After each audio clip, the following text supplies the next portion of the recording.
So we're still having ice making issues on this KitchenAid.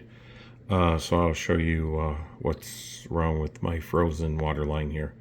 So first thing you gotta do is hold these two buttons down, get it into the service mode, and then we're gonna come over here, hit the negative button, and go to 45, which is right there. Once we're on 45, we're going to open the door here, and I've got a glass in here, and I'm going to hit this select zone, and you can see it's filling up some water in there, which is great. In this case, what I did is I got some extra hose here, and I unplugged. This is the hose coming from the Icemaker. I tried blowing through there, and it's definitely plugged up on the other end. So I've got to figure out how to melt the ice on that side. But I put this extra hose in, and I plugged it into the yellow outlet. And when I did that, then I'm over here on this 45, and by hitting the select on the 45, I can see that the ice tray should be filling up if it wasn't frozen with this particular hose. So let me go and show you some other things. So this little ceiling, it needs to come down to get to the tube access point. So there's two screws here on this side that have to come out. So you take those two screws out. I think they're quarter inch, and then there's some little grippy holdy things here. So I took a little like a putty knife and kind of pushed this down. That one popped. Then I slid over here, did it in the middle, popped, and then did this one, it popped. And then this whole unit will come out. There's some catcher clips, little holders back here. You just slide it out the front, and you have to unplug this.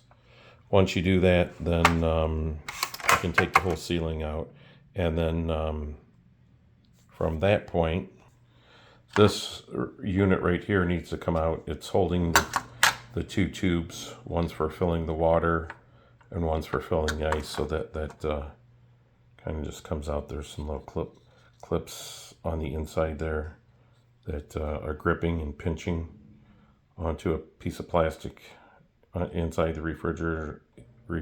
So this plastic piece just comes down, and you can widen out the plastic piece up at the top here to get that to slide off. So once that comes out, you can remove that hose and put a test hose in there if you want.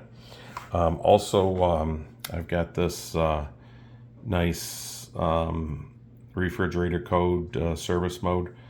Here's a nice QR code. I think that should take you to a training video on YouTube.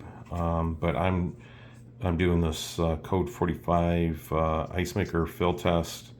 So you get to 45, and then that's where you hit the select on the front panel, and it should go from a number 2 to a number 3 fill water. And then if you hit it again, I think you can pause it.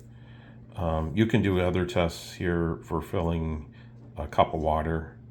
So you can go to code 46. Here's some error codes. If you go to service code 56, you can kind of see what it's complaining about. I think I had error code 4, dry cycle. So it was probably indicating no water was getting in there. Then harvesting, ice, and heating, thermistor testing, and stuff like that. And you can test the motor. So handy little codes. These are in the description at this YouTube link. So you can just copy and paste that into a Word document, print it out for a nice little reference point. So at this point, I've got to melt the ice in the tube there. I'm not sure if the little heating element at the end of the tube is not working correctly, because you really shouldn't have ice in the tube. So up in this unit here, where you have the yellow tubing, when that goes up here and into the top part of this unit here, there is a little heating element around the rubber, black rubber inlet, and perhaps that is not heating up. So that could be maybe one of my problems as well. Also, my water line pressure was low because my reverse osmosis machine needed to be replaced and stuff. So I fixed that up. So now I'm back at trying to take care of my ice maker. Anyway, hopefully you like this video. Please like, share, and subscribe.